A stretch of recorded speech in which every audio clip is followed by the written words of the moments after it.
اعوذ باللہ من الشیطان الرجیم بسم اللہ الرحمن الرحیم ان اللہ یامرکم ان تؤدوا الامانات الی اہلہا۔ اور یہ دو تین آیتیں نہایت اہم ہیں قرآن مجید کی۔ سارا اسلام کا سیاسی قانونی دستوری نظام اس میں ہے۔ ان اللہ یامرکم ان تؤدوا الامانات الی اہلہا، پہلی بات تو یہ اللہ تمہیں حکم دیتا ہے کہ امانات سپرد کرو اس کے اہل لوگوں کو۔ فَإِذَا حَكَمْتُمْ بَيْنَ النَّاسِ أَن تَحْكُمُوا بِالْعَدْلِ، اور جب لوگوں کے درمیان فیصلہ کرو تو عدل سے فیصلہ کرو۔ پہلی بات یہ ہے کہ جو بھی آپ سیاسی نظام بناتے ہیں، انتظام کرتے ہیں، اس میں منصب ہوتے ہیں، منصبوں کی پھر ذمہ داریاں ہوتی ہیں تو اختیارات بھی ہوتی ہیں، اس کو دیکھ کر دینا چاہیے کہ کون اہل ہے۔ یہ کہ برادری کی وجہ سے، رشتہ داری کی وجہ سے، کسی کی دولت کی وجہ سے، کسی کے دھونس کی وجہ سے اگر آپ نے کیا تو خیانت کی ہے، پھر یہ امانت ہے۔ اس امانت کا استعمال صحیح ہونا چاہیے۔ عام معنی میں بھی امانت، جو بھی امانت کسی نے رکھوائی ہے اسے واپس لوٹانی ہے، لیکن یہاں یہ وہ معاشرتی زندگی اور جو بھی ایک اجتماعی زندگی کے جو اہم اصولوں کی حیثیت سے بات آ رہی ہے کہ ان تؤدوا الامانات الی اہلہا، جو بھی اہل ہیں اس کی استطاعت اور اہلیت رکھنے والے۔ نمبر دو، جوڈیشری۔ وَإِذَا حَكَمْتُمْ بَيْنَ النَّاسِ أَن تَحْكُمُوا بِالْعَدْلِ، پہلی چیز ہے سیاسی نظام، کس کو امیر بناؤ، امیر المومنین بناؤ، کس کے لیے تم ہیڈ آف دی اسٹیٹ بناؤ، کیا کرو، وہ تو جو بھی نظام ہوگا پہلے تو یہ کہ وہ اہلیت کی بنیاد پر ہو۔ نمبر دو، جوڈیشری جو ہے وہ مضبوط ہو۔ اذا حکمتم بین الناس ان تحکموا بالعدل، جب لوگوں کے مابین تم فیصلے کرو تو عدل کے ساتھ کرو۔ ان اللہ نعم ما یعظکم بہ، یقیناً اللہ تعالیٰ یہ بہت ہی اچھی نصیحتیں ہیں جو تمہیں کر رہا ہے۔ ان اللہ کان سمیعا بصیرا، یقیناً اللہ تعالیٰ سب کچھ سننے والا، دیکھنے والا ہے۔ اب تیسری ہے لیجسلیچر۔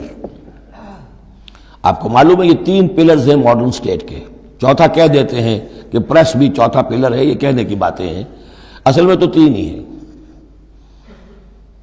لیجسلیچر، جوڈیشری اور انتظامیہ، ایگزیکٹو۔ ایگزیکٹو کی پہلی آیت آ گئی، جسے اختیار دینا ہے دیکھ لو کہ اہل ہے کہ نہیں، عدلیہ، اور اب تیسری بات لیجسلیچر۔ لیجسلیچر کے اصول کیا ہوں گے؟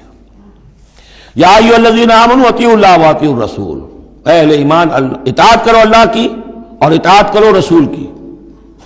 یعنی کوئی قانون اللہ اور اس کے رسول کی منشا کے خلاف نہیں بنایا جا سکتا۔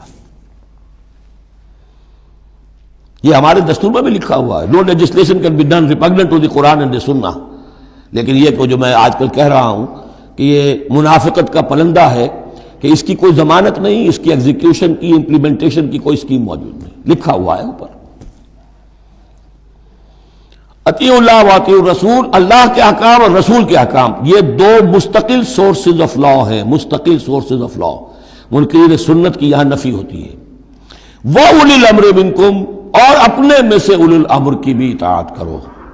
لیکن یہاں جو عجیب بات ہے وہ یہ ہے کہ تین کی اطاعت آئی، اللہ کی، رسول کی، اولی الامر کی، دو کے لیے اطیعوا، تیسرے کے لیے نہیں ہے۔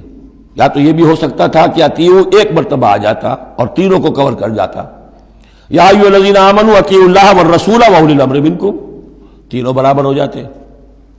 یا اطیعوا تیسری مرتبہ بھی آتا، یا ایھا الذین آمنوا اطیعوا اللہ واطیعوا الرسول واطیعوا اولی الامر منکم، دو کے ساتھ ہے، تیسرے کے ساتھ نہیں۔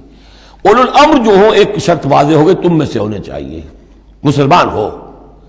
غیر مسلم کی حکومت کو ضمن ریکنسائل کرنا اللہ سے بغاوت ہے، ریکنسائل کرنا۔ اولو الامر منکم، مسلمان تو ہونا کم سے کم۔ البتہ یہ کہ ان کی اطاعت مستقل نہیں، دائم نہیں، انکنڈیشنل نہیں۔ اللہ کی اطاعت مطلق، absolute, unconditional, without any limits. رسول کی اطاعت absolute, unconditional, without any limit. لیکن اولو الامر کی اطاعت ہوگی اللہ اور اس کے رسول کی اطاعت کے تابع۔ جو حکم لائے اسے بتانا ہوگا، میں کتاب و سنت سے کیسے اس کا استنباط کر رہا ہوں، وہ اسے ثابت کرنا ہوگا کہ یہ کتاب و سنت کے خلاف نہیں ہے، کم سے کم یہ ثابت کرنا ہوگا۔ یہ ہے فرق۔ اسی پر لیجسلیشن ہو سکتی ہے جدید، جتنی بھی مشینری ہے لیجسلیٹو، وہ کانگریس ہو، وہ پارلیمنٹ ہو، مجلس ملی ہو، قانون سازی کرو۔ ہاں ریپگننٹ to the Quran and the سنہ نہیں ہو سکتی، بات ختم ہو گئی۔ فَإِن تَنَازَعْتُمْ فِي شَيْءٍ، پھر اگر تمہارا کسی معاملے میں جھگڑا ہو جائے. اولو الامر کہتا ہے میں تو اسے اسلام کے تقاضا صحیح سمجھتا ہوں، آپ سمجھتے ہیں نہیں تم غلط کہہ رہے ہو، کہاں جائیں اب؟ فَرُدُّوهُ إِلَى اللَّهِ وَالرَّسُولِ، لوٹا دو اسے اللہ اور رسول کی طرف. یعنی اب یہ کہ جو بھی اپنی بات ثابت کرنا چاہتا ہے اسے اللہ اور اس کے رسول سے دلیل لانی پڑے گی، میری پسند، میرا خیال، میرا نظریہ نہیں، اللہ اور اس کے رسول کے بعد. اور اس میں یہ بات ماننی پڑے گی کہ ابھی یہاں ایک خلا ہے، وہ خلا یہ ہے کہ یہ فیصلہ کون کرے گا کہ اس کی رائے صحیح ہے یا اس کی رائے صحیح ہے. یہ ہے اصل میں آج کی ریاست میں آ کر وہ خلا پر ہو چکا ہے، یہ جوڈیشری کا کام ہے. لیکن جب کہ ابھی اسلامی ریاست قائم ہوئی ہے عرب میں حضور کے زمانے میں، ابھی یہ انسٹیٹیوشنز جو ہیں شروع میں پوری طریقے سے آئیڈینٹیفائڈ اور علیحدہ علیحدہ انسٹیٹیوشنز تھے ہی نہیں کہ یہ لیجسلیچر ہے، یہ جوڈیشری ہے، یہ ایگزیکٹو ہے. حضرت ابوبکر کے زمانے میں تو کوئی یعنی قاضی تھے ہی نہیں. حضرت عمر نے پہلے شعبہ قضا شروع کیا ہے، تو رفتہ رفتہ انسٹیٹیوشن ڈیولپ ہوئے ہیں. لیکن اصول یہ ہے کہ دو کی اطاعت تو ہے قطعی اور لازمی، انکنڈیشنل ایبسولوٹ. تیسری اطاعت اس کے تابع ہوگی.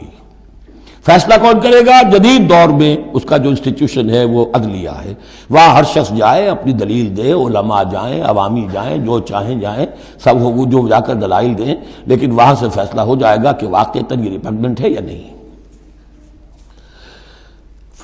فَإِن تَنَازَعْتُمْ فِي شَيْءٍ فَرُدُّوهُ إِلَى اللَّهِ وَالرَّسُولِ إِن كُنتُمْ تُؤْمِنُونَ بِاللَّهِ وَالْيَوْمِ الْآخِرِ. یہ طرز عمل تمہیں اختیار کرنا چاہیے اگر تم واقعتاً اللہ پر اور یوم آخر پر ایمان رکھتے ہو. ذَلِكَ خَيْرٌ وَأَحْسَنُ تَأْوِيلًا، یقیناً یہ بہت ہی بہتر بھی ہے اور نتائج کے اعتبار سے بھی بہت ہی مفید ہے. صدق اللہ العظیم.